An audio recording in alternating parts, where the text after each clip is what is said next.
This NFL Week 2 Player Props edition of the Propcast on the Sports Gambling Podcast Network is brought to you by Underdog Fantasy. Sign up with promo code MACHINE or to score up to $1,000 in bonus cash. We're also brought to you by Rhythm. Get your 7-day free trial today by going to sportsgamblingpodcast.com/rhythm. That's sportsgamblingpodcast.com/RITHMM. For the touchdown. And taking a shot to Brown downfield. He makes the catch, and he gets in for the touchdown. The catch is made by Calvin Ridley. Wilson, good as he throws deep downfield. It's going to be caught by Metcalf. Welcome, everyone, to the Propcast, part of the Sports Gambling Podcast Network. It is Friday the 13th here to get into our NFL Week 2 player props for the Sunday games. We'll recap what we saw on Thursday Night Football, give you our player props for Week 2, of course. Discuss our honorable mentions as well, and then, of course, wrap it up with best bets along with our touchdown scores for the Sunday games for Week 2. But joining me here to help me break everything down for NFL Week 2 and recap Thursday Night Football, got my guy here with me. It's ChrisBeCappinn. Chris, what's going on, my man? How you doing? What's up? Excited to get into Week 2, as you mentioned already. We got a little bit of football yesterday, not as competitive of a game as we probably thought we would have seen, and based on the point spread as well. But we got a lot of games on Sunday, so. We can put Thursday night behind us, and just pray for the best for Tua, and get ready to cash some props here on Sunday. Yeah, I mean, the game started off. I think that you mentioned, right, going back to what the spread was in this game, 2.5 in favor of the Dolphins.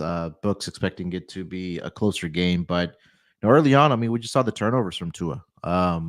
He had the pick six. He had a couple of more interceptions in there that translated to points for the Buffalo Bills, and give them a lot of credit for what they were able to do and take those turnovers and turn them into points. And they, stretched out the lead to get a double-digit lead into halftime. And then after that, really were able to coast the rest of the way. And of course, a lot of that was because of the concussion that Tua did suffer. Fourth one, I believe, in 5 years now. And, Coach Mike McDaniels came out and said that, right now it's not the time to talk about his future. More than likely going to be out. At least my guess would be through possibly Week 7, Chris, because I think they have a bye week in Week 6. So maybe he does come back after that. We'll see what happens, and we'll see what the prognosis is going to be and what the future holds for Tua, honestly, because, concussions aren't something to be messed with, So we'll see what transpired. Hopefully, it all works out for Tua, but I think first and foremost before football, it's just making sure that his health is taken care of. He has to talk to his friends, talk to family, obviously take the advice of the medical teams and the doctors and all that good stuff, and then make a decision on his future. But right now, I think for Tua, we know it's not about basketball. I'm sorry, it's not about football right now for Tua. Quickly recap my picks. I did go 1-2 yesterday. Josh Allen isn't one that really hurt because we talked about it on the show.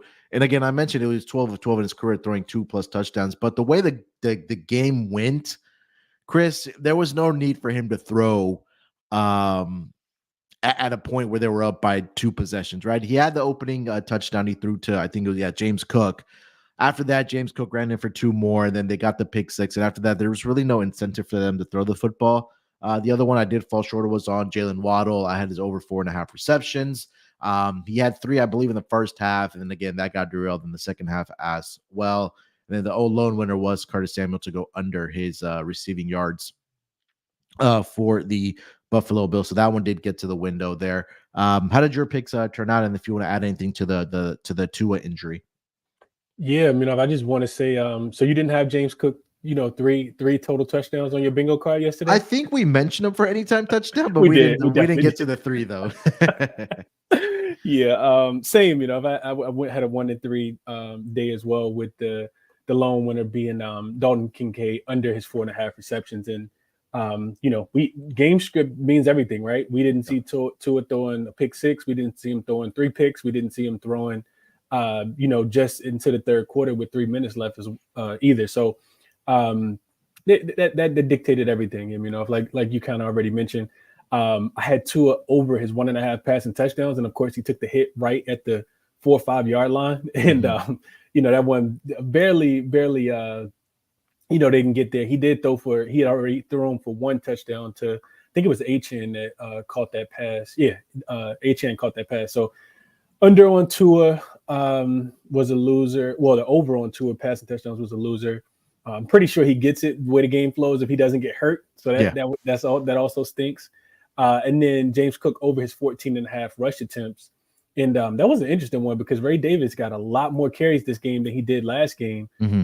So, that's just kind of filling it out. But James Cook did run 11 times for 78 yards. And, because you run for 49 yards and you get some of those big plays, you don't get as many carries. And it wasn't as, equally distributed in the running back room as it was a little more evenly distributed. And this is something that we didn't see in week 1. So 1 and 2 day for myself. But you mentioned we did give out James Cook anytime touchdown, and that was a winner.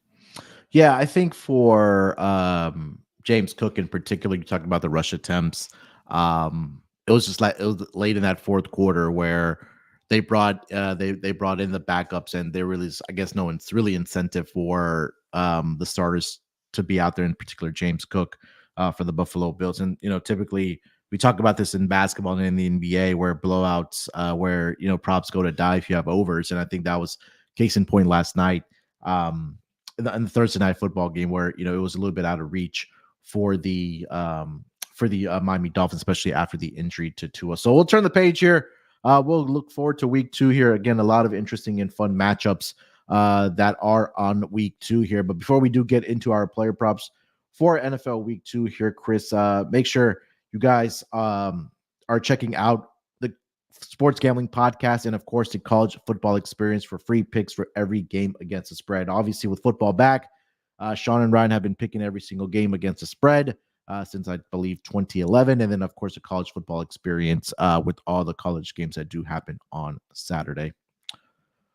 All right, Chris, let's get into our week 2 player props for the Sunday games here, my man. I'll let you lead it off, man. Let's start with quarterbacks, then we'll work our way there. That'll work. Let's go. Let's go to Baltimore. We got the Las Vegas Raiders coming into town, and I like Lamar Jackson. This shouldn't be a surprise to anyone. A couple different ways you can play him. I'm interested to hear your thought process on this.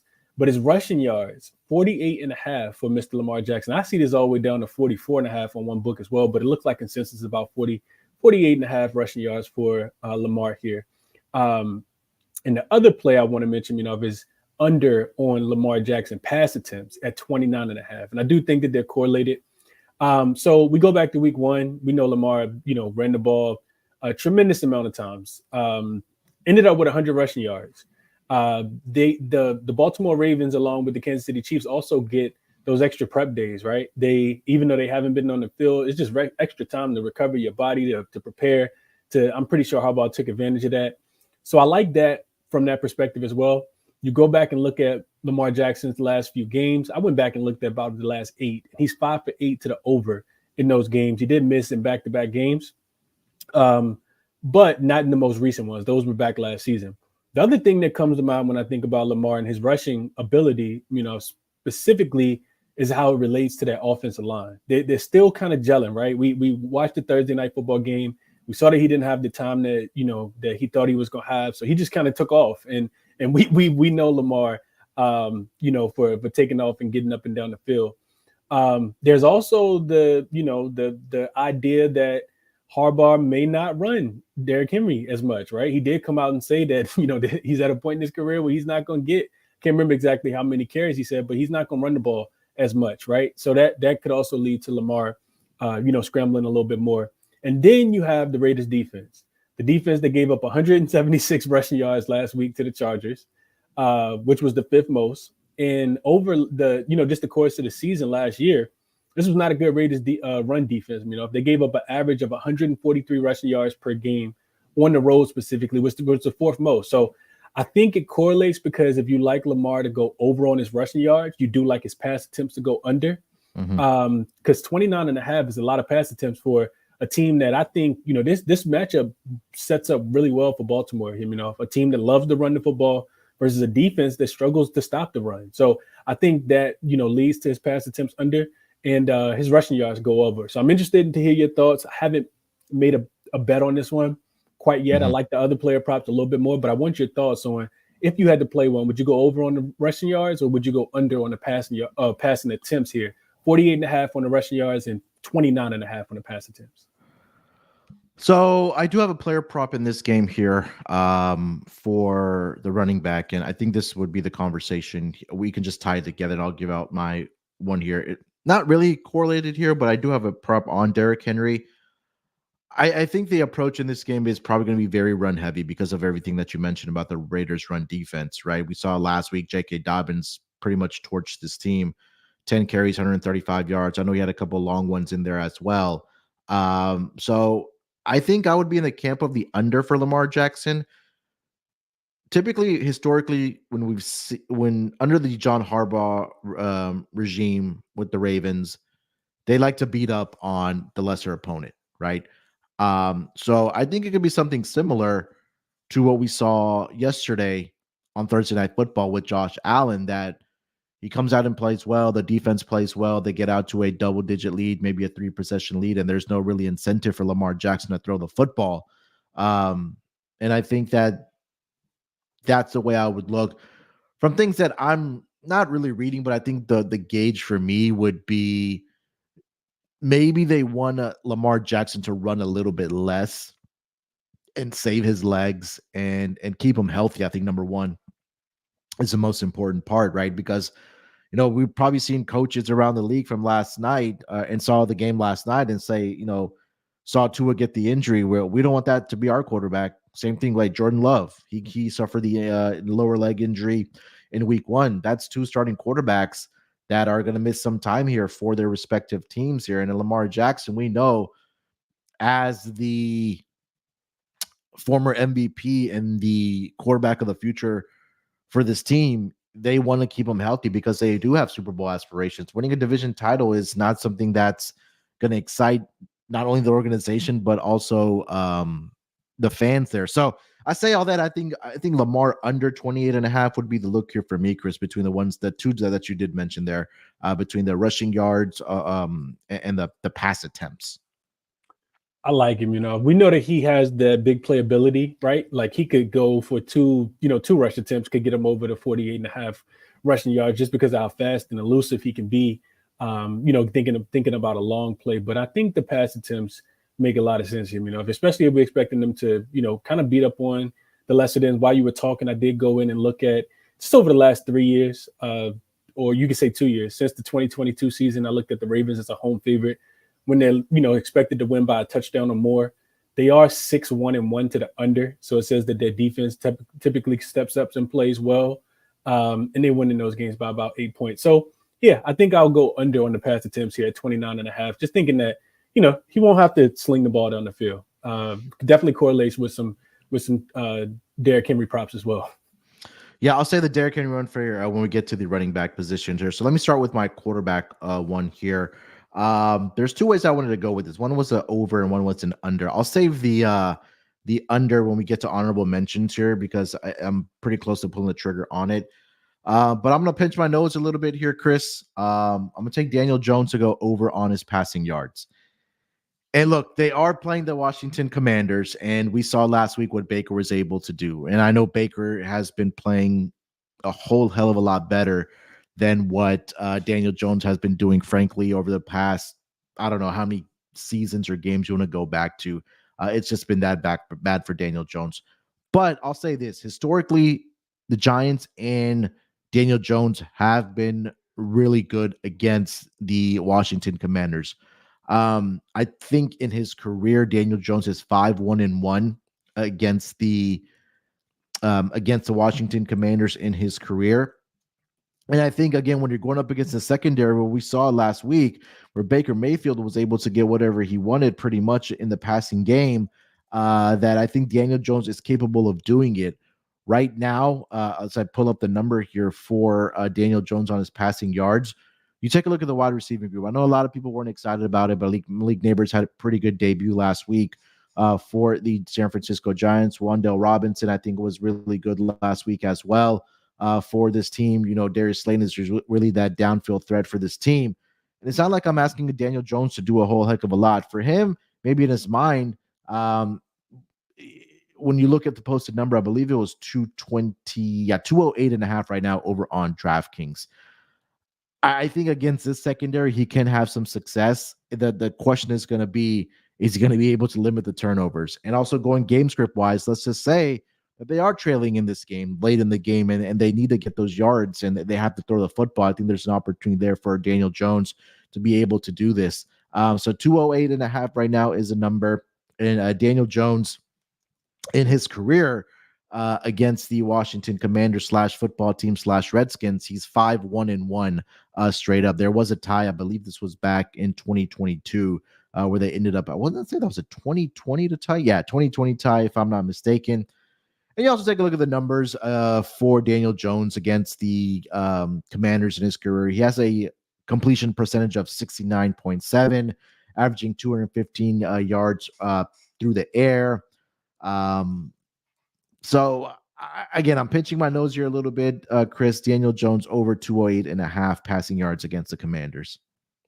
So you get a super buy low spot for Daniel Jones, right? Yeah. I feel like all quarterbacks should be able to go out there and throw for 200 yards, right? And then you also get that Commanders defense, which, oh God, man, you're right. I'm a Commanders fan. It hurts me to say this, but you're being real. This is the Commanders defense that gives it up. I mean, no matter how you slice it, 280 yards last week, like you said, to Baker.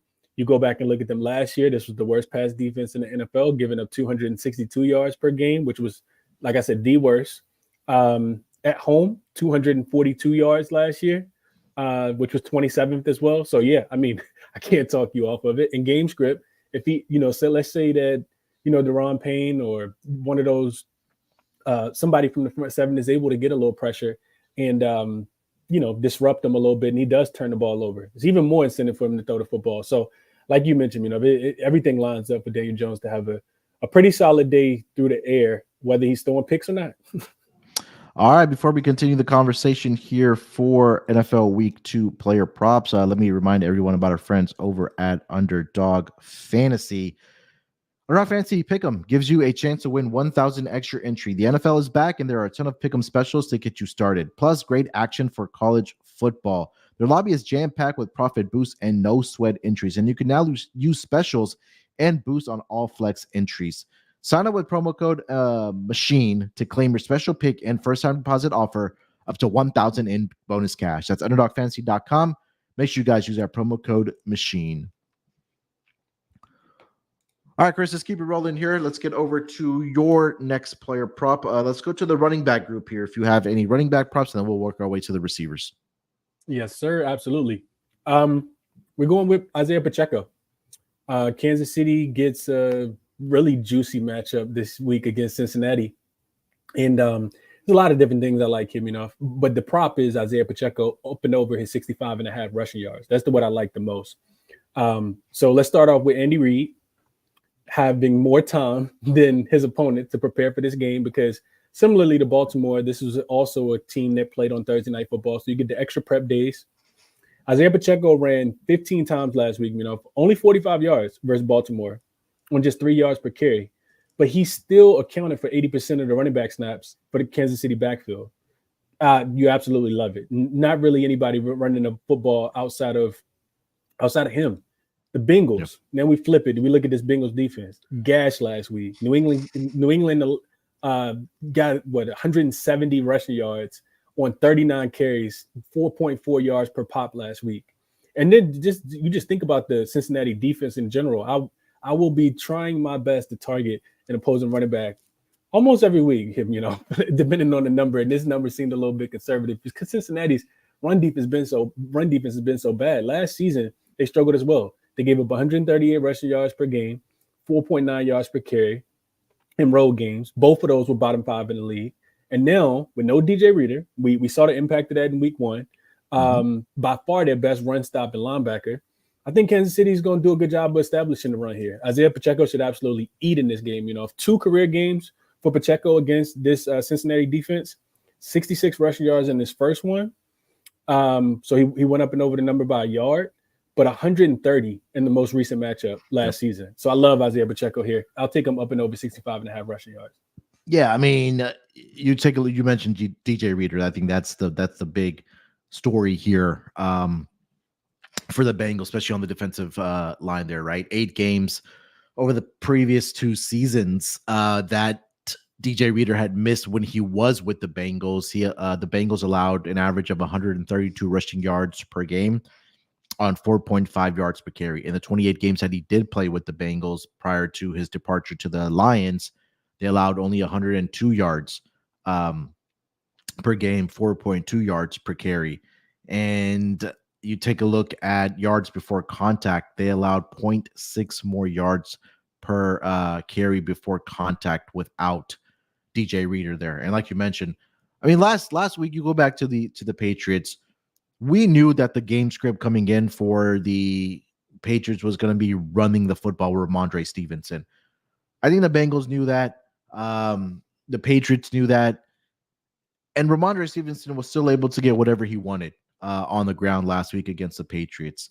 And now you're going up against Isaiah Pacheco, who, again, like you mentioned, didn't get off to a great start, at least from a yards per carry perspective in week 1. But now he has a favorable matchup here. And I think the one thing you do worry about with the Cincinnati Bengals team is obviously just the defense overall, honestly. And I think that, with the extra prep time that Andy Reid has here, I think that this should be a big game here for Isaiah Pacheco. I think I feel like we say this every single year, but I think there may be more of an emphasis for the Kansas City Chiefs, just having a more balanced attack versus having to rely on Patrick Mahomes' arm all the time. And I think they can definitely do that with Isaiah Pacheco. Just a quick note here for the Chiefs.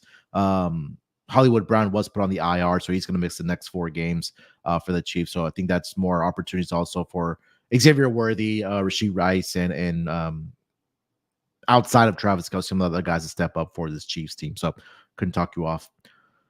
All right, for my next player prop, or for my running back prop, I mentioned Derrick Henry, and we talked extensively about how bad the Raiders rush defense at least was in week 1 against the Chargers, and how much success that J.K. Dobbins had. Derrick Henry was another guy that you mentioned it, right? Didn't have a great week 1 against the Kansas City Chiefs. And I think that defense is going to be a lot better this season with the Chiefs, especially in the run defense. But I think this is a huge favorable matchup for Derrick Henry. So I took his longest carry to go over 14.5 yards in this game. And, we talked about with J.K. Dobbins last week, he broke one out for about 60 plus yards. He had multiple ones where he did get over 10 plus yards on a carry. And I think that this is an opportunity for Derrick Henry to, number one, utilize his physical ability to impose his will against this Raiders team and just really break one off here. So I think this is a good opportunity for Derrick Henry. And we talked a lot about, when we did the division previews, Chris, that run, that RPO action and the halfback option with Derrick Henry and Lamar Jackson could be lethal. And I think this might be the game where it could be a big advantage for them against this Raiders rush defense here. So I just need a Derrick Henry just to, just bust one out where he goes over 14.5 yards here. So I think he's fully capable of doing this. So I'm going to go Derrick Henry, longest carry, over 14.5 yards in this game against the Raiders here, Chris. Yeah, there's no way I could talk you off. I already gave you the numbers about how bad that defense is against the run. And like you said, you give, Harbaugh the extra prep time, and Derrick Henry is, going to be fresher in week 2 than he will be in any of the other weeks this season. Cause it's almost like a little bye week when you get those extra days, especially with them not having to travel, out of the country either. So no way I could talk you off. You should get a couple rushes this week, of over 14.5 yards. I like it. All right, let's get over to wide receiver / tight ends we may or may not like for this week. Chris, lead us off. You know what? I actually stayed at the running back position. All right. There was another running back that I absolutely love. And it's you mentioned him already. It's Ramondre Stevenson. This number was way too conservative, in my opinion, as well. 61.5 is his rushing prop here. against the Seattle defense, I got to try my hand here, you know.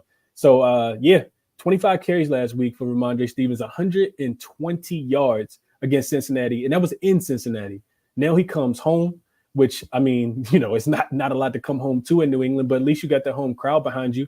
And I don't think that there's going to be a surprise at all that New England is going to try to run the ball. I mean, you got Jacoby Brissett at the quarterback position, and you're just asking him to manage the game. I looked at one thing that really stood out to me, was Ramondre Stevens had more yards after contact last week, 75, than his prop is. It's 61 and a half. I said, wow, okay. I also, go in and look at the percentage of snaps as well. He was on the field for 78% of their snaps last week. He saw only 7 snaps went to Antonio Gibson, and then Jacoby Brissett also had 7 snaps. So we know that the New England Patriots are going to run the football. That should be a surprise to no one. And as long as that defense can generate some pressure on Geno and keep the game low scoring, they're going to continue to run the football. I absolutely think that that's their recipe for success. Then you get into Seattle's defense, a defense that they only gave up 99 rushing yards last week, but they were also playing against a rookie quarterback in their house. So the rookie quarterback was on the road, of course, that being Bo Nix. And, I look into Seattle defense last year, specifically here, and I do think that they're going to be improved defensively, but they gave up 146 rushing yards per game on 5 yards of pop last year, which both were in the bottom 3. So Ramondre, over the last 5 games, he's gone up and over 62 rushing yards for the last 5, dating back to last season. This number just seems super conservative and a tad bit disrespectful to Ramondre. Just thinking about how many carries he's going to have. 25 carries last week, and even if he doesn't get to 25, cool. But if he gets to 20, I expect him to have more than 62 rushing yards. And I do think that the rush attempts is also a really good look. I see it juiced at over 15 and a half. I think he definitely get to that number as well. But I like the rushing yards just to go up and over him, So over 61 and a half for Ramondre. You just do the math, right? Like if the books are expecting him to have 15 more than 15 carries, 16 carries, 17, 18, up to 20 carries, and you're asking him to add around 3.8, 4.1 yards per carry. I mean, I think he's fully capable of doing that. And we know that, Jacoby Brissett's the game plan for this Patriots team is not going to be to come out and throw the football all over the field. It's going to be established the one with Ramondre Stevenson. If he's, hitting them for 3, 4, up to 5 yards per carry, they're going to continue feeding him the football. So I think, again, this number, like you mentioned, is a little bit disrespectful for Ramondre Stevenson going up against his Seahawks team. And, maybe people are thinking this might be a sell opportunity on the Patriots, but I mean, there's an opportunity for them to get to 2-0 on the season, man. I mean, I think nobody expected that for sure. Could you imagine, Could you imagine if the Patriots started? They're win to 4.5 for the season, and they're already maybe gonna, if they win this game, they're already be at 2 wins. So there's a lot of talk that this team would quote unquote be tanking, and I think they're doing it very smart by having Drake May not be thrown into the fire by week 1 and just kind of letting Ramondre do his thing. And we saw him do it in week 1. I think that definitely can continue here in week 2 here. So I think you're 100% correct, Chris, that this could be a little bit of a disrespectful number to Mr. Stevenson. I think hope he takes that disrespect because he is on one of my fantasy teams. So hopefully he does have a pretty good outing here against the Seahawks. All right, let me get over to my next player prop here. I did go with a tight end here, Chris. I think it's a buy low opportunity for this guy. I'm going with Brock Bowers, and come on, go back to the Ravens game here against the Ravens. Brock Bowers for the Raiders, I should say, their tight end. Last week, he had a really good showing for this Las Vegas Raiders team. And I think that if we just take a look at a great game script-wise in this game that we probably are expecting and do expect the Raiders to be trailing in this game, which is only going to force him and Gardner Minshew to throw the football. But last week for Brock Bowers, 8 targets, 6 receptions, 58 receiving yards in that game. And again, I know a lot of the attention does go to obviously a guy like Davante Adams, but Adams last week only had 6 targets. Brock Bowers actually led the team in targets last week with 8.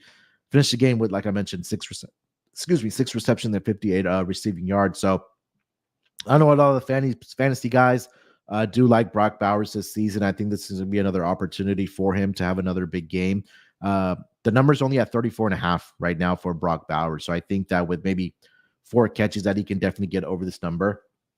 So I'm going to go Brock Bowers over 34.5 receiving yards here, Chris, for the Raiders against the Ravens. Yeah, like you mentioned, biggest thing that stands out to me is game script. We expect this team to be losing. We expect them to be losing from the jump, and we expect them to have to throw the football. So you mentioned the attempts being there. You love to see, him with 8. So yeah, I couldn't talk you off. And I think if you're going to attack the Raiders defense, you typically want to do it in the middle of the field. So that makes a lot of sense as well, to kind of take away some of those, wide receivers on the outside. All right, Chris, do you have any more player props that you officially want to give out? Because I do have one more that I do like that I want to give out here. No. Take it away. So we're going back to that Chiefs and Bengals game. I think when we talked about this, when we did division previews and also leading up to the first game of the regular season, now we thought that Travis Kelce was going to take a step back and that somebody else was going to emerge for this team. And I think that guy is going to be Rashee Rice. I know he has that the case going off the field, or the case might be there. May take a little bit of time to get that result, but at least on the field, Rashee Rice seems like he's turning into that number 1 guy for this for this Kansas City Chiefs offense. I mean, last week was a prime example of what he was able to do for this Kansas City Chiefs offense. And I think that the Chiefs, and especially Patrick Mahomes, have kind of made it a point of emphasis for him to be that guy for this team. So we'll go back to week 1 here, Chris.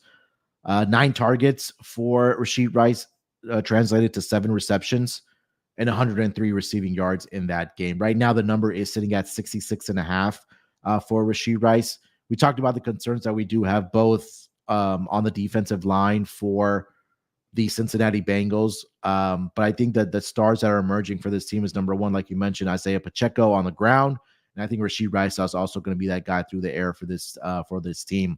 Also, you take a look at Rashee Rice, what he was able to do against the Bengals last season. I believe this was 6 targets last year, 5 receptions, 127 yards in that game against the Cincinnati Bengals. So I do expect him to have another big game here for Rashee Rice. I'll take the over 66.5. I think this might be another good ladder opportunity. But if you want to take the this up to under 100 plus receiving yards, I would not be shocked at the end of the day if we did see that Rashee Rice had 100 plus receiving yards again for this Kansas City Chiefs offense here. So I'm going to take the number of 66.5 to go over here, Chris, for Rashee Rice of the Kansas City Chiefs. Yeah, slowly but surely, maybe developing into that number one weapon. If you mentioned, and we talked about, and my stance on it is anybody but Kelce, because we got Kelce under for his receiving yards for the full season, and we off to a really nice start. So hopefully that can continue, and the ball can go to Xavier Worthy or Rice, like you said. So I no way I could talk you off of this one here, especially in a game that could potentially be a shootout. I'm not sure how much Cincinnati bounces back. I'm interested to see what that looks like. But if this game becomes a shootout, this could absolutely be a great spot for him. And I like the latter opportunity.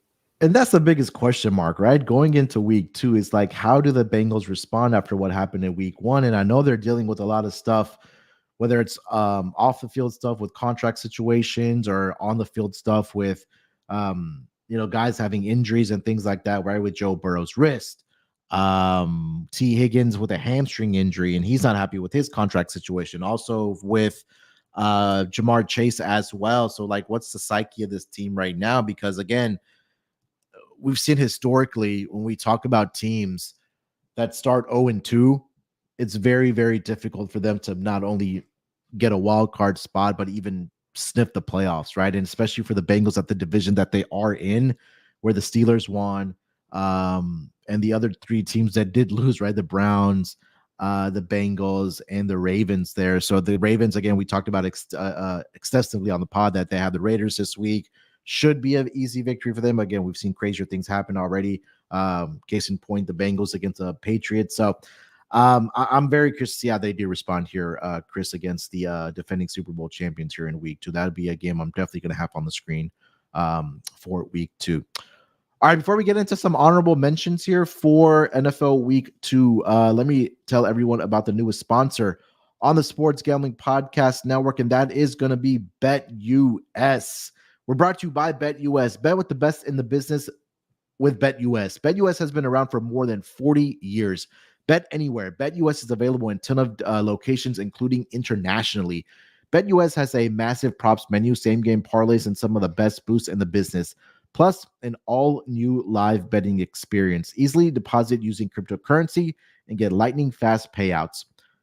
Use our link to sign up and get a 125% deposit bonus on your first 3 deposits. Go to sportsgamblingpodcast.com/betus.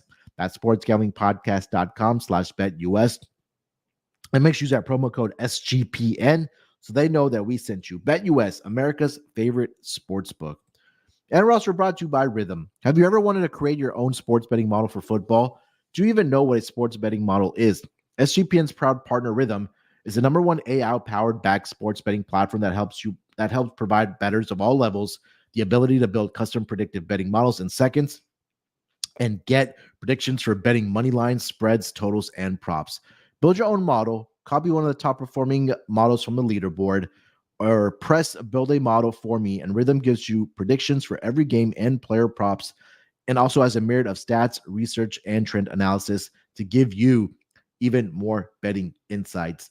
This week, Rhythm really does like Jaden Daniels to go over 197.5 passing yards against the New York Giants. Bet Rhythm is predicting that he has 228 passing yards against the Giants. So make sure you guys claim your 7-day free trial by going to sportsgamblingpodcast.com/rhythm. That's sportsgamblingpodcast.com/RITHMM.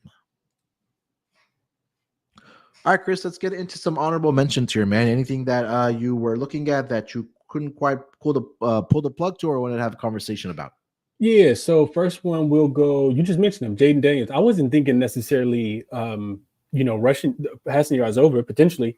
I was thinking receptions over. I think the number is 17.5. And I watched the game, of course, and I went back and watched it a little bit. His progression and his reads are not quite there yet. It's going to come with time.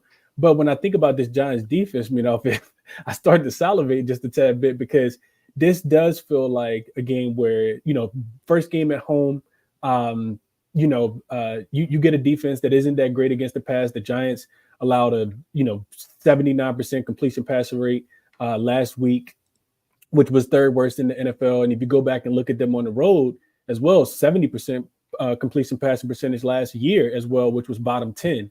So I think being at home, I think the other thing that really stood out about Jaden Daniels is he didn't really have a lot of turnover where he throws. If he does a really good job of taking care of the football, he'll pull it down, he'll run the football, which is rushing yards. I think is definitely something that we'll talk about in just a second as well. But he kind of stood out to me looking at his passing attempts. Mm-hmm. The thing that kept me off was the Commanders actually ran the football 10th most times last week. So I do think that, in an effort to kind of ease him in, that they could potentially run the football again here. So that kept me off of that one and left it an honorable mention. The other one is just kind of going back to the well here, J.K. Dobbins. I know, Gus Edwards is back there and they kind of split carries last week, but J.K. killed it last week. No other running back had a better running performance than him. You could, I guess, argue Ramondre Stevens, but 54.5 rushing yards for Ramondre. They get another really soft defense in Carolina. This Carolina's defense has absolutely been atrocious. So, I think, what was it last week? Real quick, Carolina gave up 180 rushing yards on 5 yards to carry and 30. They man, it's really bad. It's really bad. So him and then last year as well, they weren't a good running, good team to stop the run. 133 yards given up per game as well. So I like J.K. Dobbins, and I would be looking towards Jaden Daniels. Both of those were the honorable mentions that kind of stuck out to me so far. What about yourself? You mentioned J.K. Dobbins. I think this is the buy low opportunity for him. I think that cross your fingers, barring health, obviously that's just been his just been on the bad luck of injury early on in his NFL career. But I think when this guy is on the field and able to produce, he could be up in that conversation of being a top 10 running back in the league. And I think maybe if he's able to stay healthy for majority of the season, we go back and look at the end of the year that J.K. Dobbins had a phenomenal year. Honestly, Chris, I'm curious to see what his comeback player of the year odds are right now. He's at 12-1.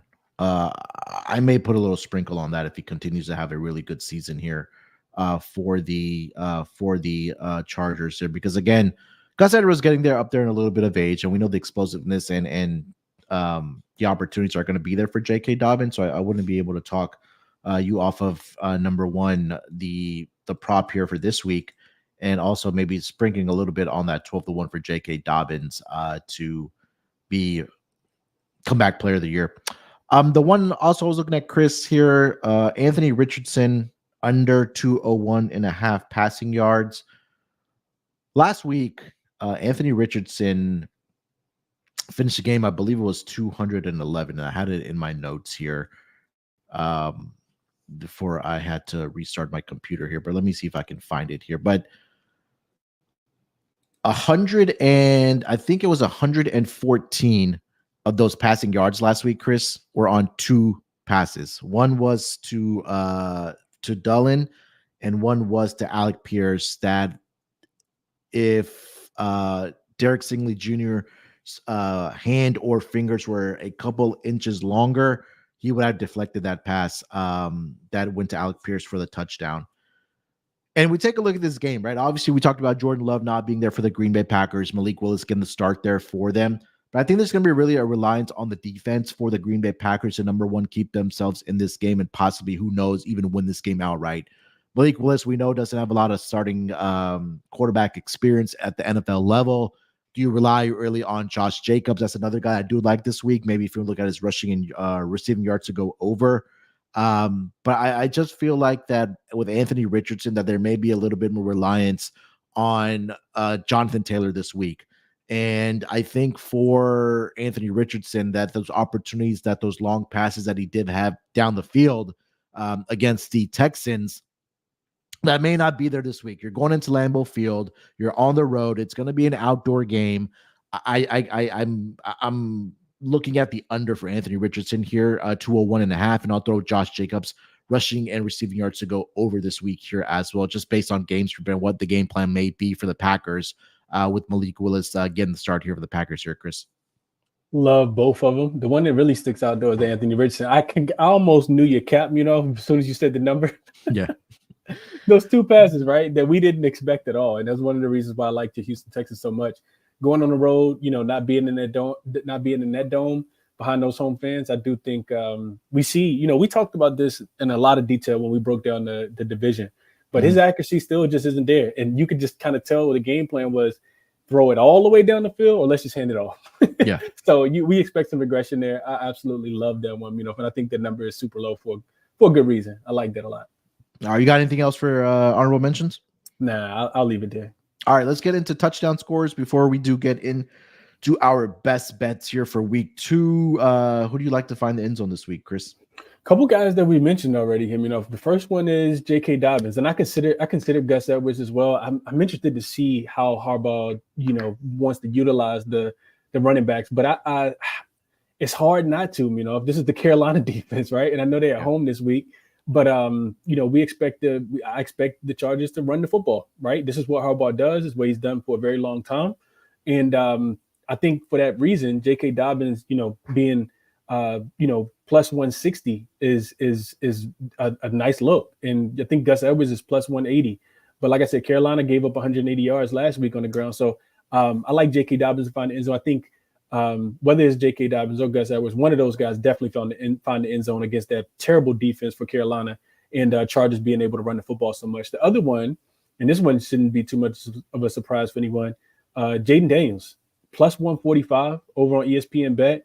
He took 2 in last week on the road. I could see him definitely, potentially getting another 2 this week against the Giants defense. And if they get down to the goal line, even if they don't get down to the goal line, his ability to be able to scramble and use his legs, I think, will come into play here, and I think he could find the end zone again. So these were the top two guys that stood out to me. Jaden McDaniels plus 145 over on ESPN Bet, and then J.K. Dobbins plus 160, the best numbers I could find. All right. Yeah, J.K. Dobbins, I agree with that. Plus 145. Hey, if you want to sprinkle a little bit on 2+ touchdowns, it's around plus 950. I'm sure you could find a 10-1 out there as well. It just feels like, would you look at Justin Herbert on an under some way, like completions, pass attempts, passing yards, maybe? It just makes me nervous because Derek Carr had a really good week last week. That's the only part that makes me nervous about that. Yeah, they had a really good week all across the board, though, But maybe it's completions because they run the ball so well, right? Yeah. I think the other trend that the players who came into week one, that, and I'm interested to see if you agree with this or not. But it seems like the theme for week one was the players who came in a little bit nicked up, the players who didn't play any during preseason or only played that one drive in week, in the first week and then didn't touch the field at all. They played terrible. Right. Yeah. I think we can agree with that. We saw what Kirk Cousins did. Justin Herbert also goes into that same, kind of mind of train set, same train of thought is that we're not going to utilize their arms as much. We're just going to hand the football off. Right. And that's why we see J.K. Dobbins, have such a big game. And that front, that offensive line did a really good job of running did a good job of run blocking as well. So I think, it's still kind of easing, in my opinion, you can kind of easing these quarterbacks in, especially when you have such a humongous advantage on the running on the ground. So I could see it under as well. If it kind of correlates very, very similar to Baltimore, right? Baltimore being at home, get a bad defense, traveling cross country with the Raiders coming into town. They should be able to run the football. That's why I like Lamar to go under. And I can see the same thing for Justin Herbert, especially given that there's potential he could not be at, quite his peak right now. So I like it.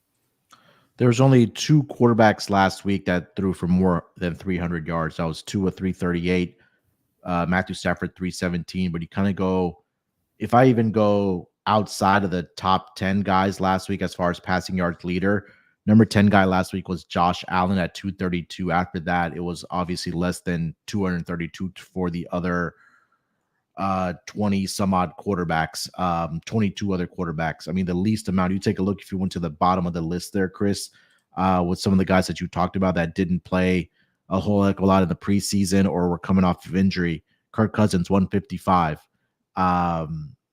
Jacoby Brissett, we know 121, Aaron Rodgers 167, Deshaun Watson 169, Dak Prescott, game script, he didn't have to throw the football, but 179 for him. So it was interesting to see. Even Derek Carr, if you saw the final score last week and said 47-10 was the final, you would have thought Derek Carr threw for 350 yards in that game, but he only had 200 passing yards himself in that game last week. So then I'd be curious to see what the rushing attempts looked like last week as well across the board, because what you're mentioning is that, hey, maybe there's some rust or whatever the case might be as far as rushing attempts went last week. New Orleans ran the football 37 times last week, Yeah. So you had, let's go with the average number of around. So the average last week was 15 and 16 was Jonathan Taylor and Josh Jacobs. They both had 16 rush attempts last week. If you want to go to the top of the board, Joe Mixon had 30 attempts, Jordan Mason 28. We talked about Ramondre Stevenson 25, Saquon Barkley 24, Najee Harris 20, Kenneth Walker 20, James Cook 19, Bijan Robinson 19, Kyron Williams 18, David Montgomery 17, and so on and so forth. So it seems like there was possibly an emphasis on at least running the football last week. And I'll end it with this before we get to best bets here. 7 different guys last week had 100 or more rushing yards for their respective teams, and then you had 9 different guys that had 90 or more rushing yards for their teams last week. So maybe again there is an emphasis on running the football here. I'll quickly get my touchdown scores here. Again, you mentioned J.K. Dobbins. I do like that one as well. Derrick Henry, if you want to go 2+, I think this could be a big week for him. It's only at 3-1, but again, it is Derrick Henry. So I think there might be the opportunity for him.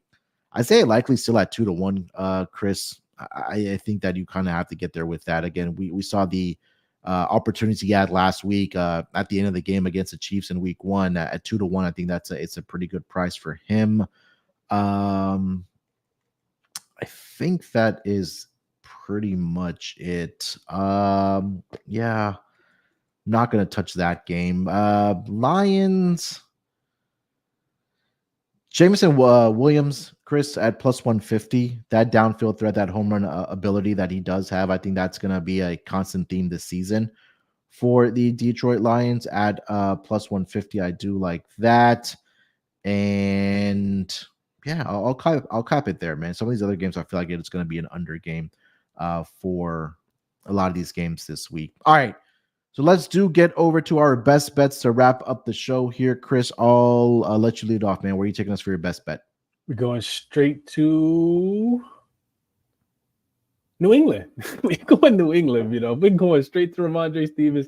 Ugly game on the board, but man, I just feel like this number is disrespectful at 61.5 rushing yards after getting 120 last week and 25 carries. So, this Seattle defense, rush defense is going to have to prove it to me. I think Ramondre, longest game strip stays that, they run the ball and Seattle, maybe struggles a little bit on the road here. Ramondre is going for at least 70 rushing yards. So I'll take the up and over 61.5 for Ramondre Stevens as the best bet here. All right. I'll go sneaky here, maybe a buy low situation. I'm gonna go Brock Bowers over 34.5 receiving yards here. We could obviously, I know Devontae Adams is there, that a lot of the attention will go to a guy like Devontae Adams, but also game script wise, I think that again, if the Raiders, we do anticipate them trailing by multiple possessions here, that they're gonna have to throw the football. And I think the opportunity is number one, that the targets are going to be there for Bowers because he did lead this team in targets last week. And I think the yards after catch ability for Brock Bowers has been there as well. We saw it all throughout his career with Georgia. And I think that the opportunities are going to be there for him, especially in this game here as well. So I'll go Brock Bowers over 34.5 receiving yards as my best bet for NFL Week 2. All right, that's going to wrap it up for this edition of the Propcast NFL Week 2 player props. Chris, anything else you want to mention, my man, before we get out of here? Enjoy the games, bet responsibly, and that's all I got, man. Hopefully we can put together a winning week here. If these 1 and 2 days are not killing me, but they're not making me happy either. So I know we need to collect data points, and it's gonna make us more successful. But I'm getting even. I think I've hit both of my best bets.